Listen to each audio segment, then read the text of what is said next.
Metroid Prime 4 Beyond. This will be a spoiler review. I have a review up on my blog, soundarbettermyhead.com. Pretty much spoiler free. There might be a couple odds and ends. So be really kind of gets more into the gameplay a little bit. And a few small spoilers if you know nothing about this game. I give this game a 3 out of 5. I enjoy the Metroid series overall, but it's never been like one of my top tier franchises. Nowhere near like a Zelda or even like a Mario Brothers.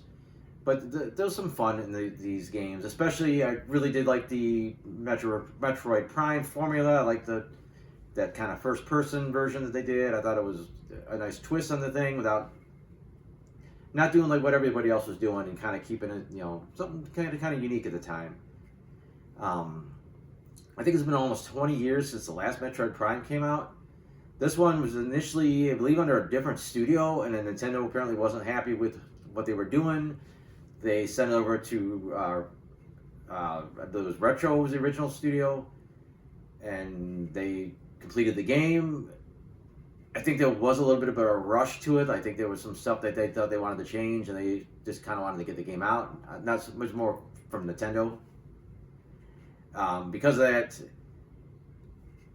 it's definitely a more polished version of the Metroid Prime formula. Like, if you play the Metroid Prime games, it's got basically everything you liked, and it's all a little bit better.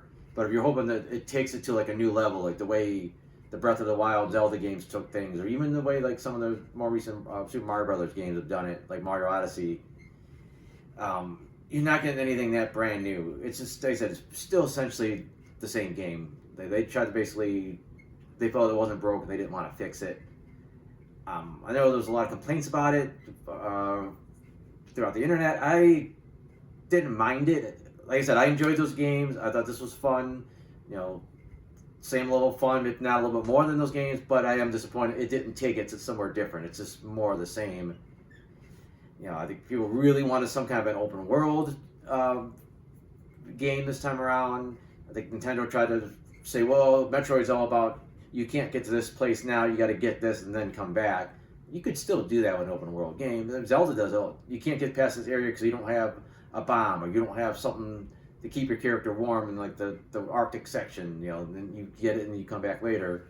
So I think they could have did it. The compromise here is they basically made a hub that's a big vast desert, and they gave you a motorcycle and you could drive from point A to point B.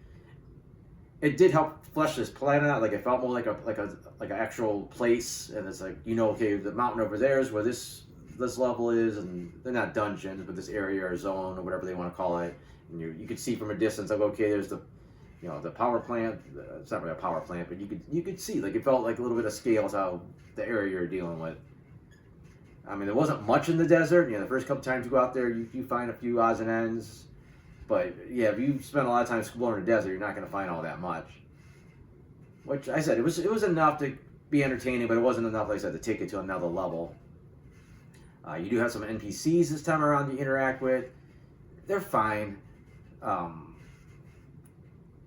In fact, the story itself is where this game gets kind of weak, and I think that NPCs are the only reason that it kind of helps flesh things out and kind of make things like a little bit more urgent. Because you just end up on this strange world. There's no like, I need to get back. I got to stop the bad guys. There's no...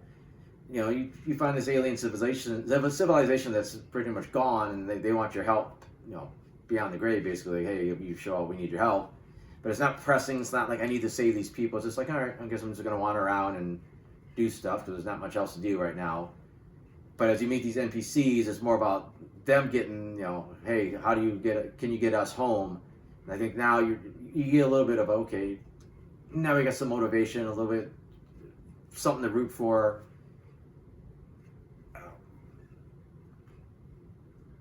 And then the characters themselves are fine. I don't think you don't get to interact with them. You're not doing like quests or anything, but you could talk to them a little bit, and they flesh the characters out just enough for what the game calls for. It's not like anything amazing new characters, or like you can't wait to see these guys show up in another game or anything.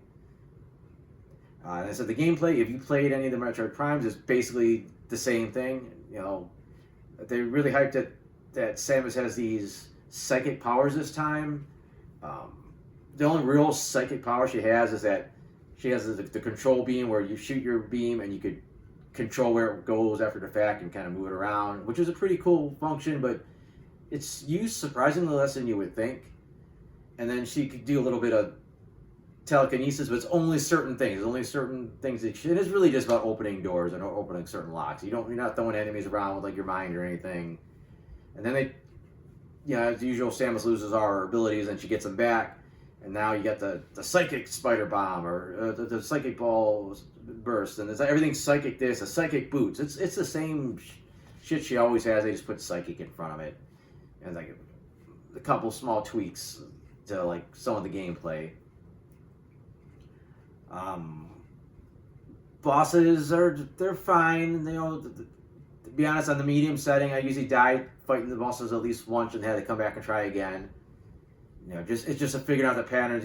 They really throw a lot at you, and it's like a lot of stuff's hard to avoid, and it takes a little practice to figure out what the boss is going to throw at you next and how to dodge it or how to counter. And the weak point's always easy. It's pretty easy to find a weak point on the boss. It's just a matter of getting to it. Nothing super fantastic. I think they mixed it up just enough. Like they didn't feel like the same fights and over and over. Like every boss had just enough difference in their weaknesses and attacks and all that to feel fresh from boss to boss. I think another problem with the game is I'm not super hardcore into the Metroid lore. I know bits and pieces, some of the lore and some of the bigger characters. There's some games I've never played, so I don't know any characters. So your main boss here, your main bad guy, Silas, I think his name is. I don't recall ever hearing of him, and they don't really explain who he is. And then apparently there's some cutscene in the game of you 100% it explains it a little bit better. But I don't know who this guy is, so I don't. Should I be excited about this? Like it just went over my head. So I think that was a little bit of a letdown.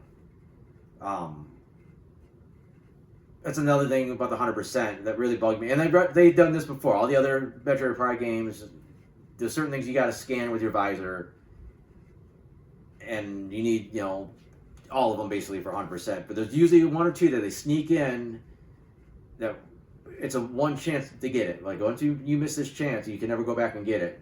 And like sometimes they're pretty early in the game too. So unless you want to start over, you're screwed. You're not going to get that 100%. I mean, they snuck one in here where it's the first boss. And you scan him like any other boss, but if you're not paying attention, you have to also scan his tentacles, and you have to scan these little sacks on the tentacles. Like you have to scan all 3 sections of this boss. Otherwise, you're shit out of luck, and you're not gonna get 100%. You have to try again if you want to do it. So that's a little frustrating as someone that likes 100% the game and get the bonus endings. That I didn't care about this little bonus artwork that they showed. I would like to get the full ending, especially explaining who this bad guy is that I had to fight a bunch of times. Another letdown. The motorcycle's fine. You get from point A to point B, and it's got It's got the little thing you can shoot your enemies. It's got a boost. That's fine, but I thought there'd be more involved. There's a whole section when you get the motorcycle. You got to do these courses. You got to learn all these different moves, how to take out the enemies, how to do like a boost attack, how to do like a sliding boost attack when you got to take out multiple enemies at once. I'm like, all right, this is going to be important. It's not. You run into a couple enemies crossing the desert, nothing too crazy. You could knock them down and use the boost to finish them off, but you very rarely got enemies lined up where you can do that slide. So that just seemed useless. And then the boost ability takes a long time to replenish unless you're like in combat. So like you're trying to get across the desert quickly and using your boost, you use it once and then it's kind of burned out for a while. So that's a bit of a disappointment. Also, you do get the motorcycle, which is nice, but you really don't have any like fast travel or anything. There's surprisingly long load times. Like there's certain points when you're going into like some of the different zones that you gotta wait till Samus takes an elevator or takes like a little tram across, or you got a little pod you fly across in. It takes like a couple of minutes. It's just more loading time than I would expect. And this game had a fairly big file. I played it on my original Switch, and I had to buy a micro SD card before I could even download it. And they said it didn't matter what I archived on my system, it wasn't gonna be enough memory. But it didn't feel like it was that huge of a game. I mean, I beat it in a couple of weeks. it was like 24 hours of gameplay. Most of that's just exploring and backtracking and spending a lot of time trying to get past something that turns out you can't get past yet. I'm not using a guide for any of this stuff. I'm just playing it on my own. There was like 1 or 2 parts I got stuck, and I did have to look online. And a lot of it is they don't explain stuff very well. There's stuff with that motorcycle, like I mentioned before, you're doing the course, and I swear it doesn't tell you how to do it. It tells you to do your boost attack. And I didn't know how to do it. I just kept hitting buttons until I figured it out. Then it said do the slide attack.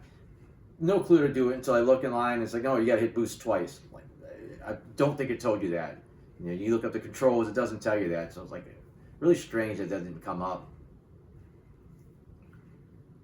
And I think that's about it. I just wanted to kind of give a general overview about the game. Like I said, if you like the Metroid Prime games, it's fun. It's just slightly taken to the next level of the Prime games, but it's not taken to like the next level for a Metroid game, which is a little bit disappointing. I'm hoping if they do another one, if it sells well, that maybe they could experiment a little bit more and try something different, but who knows?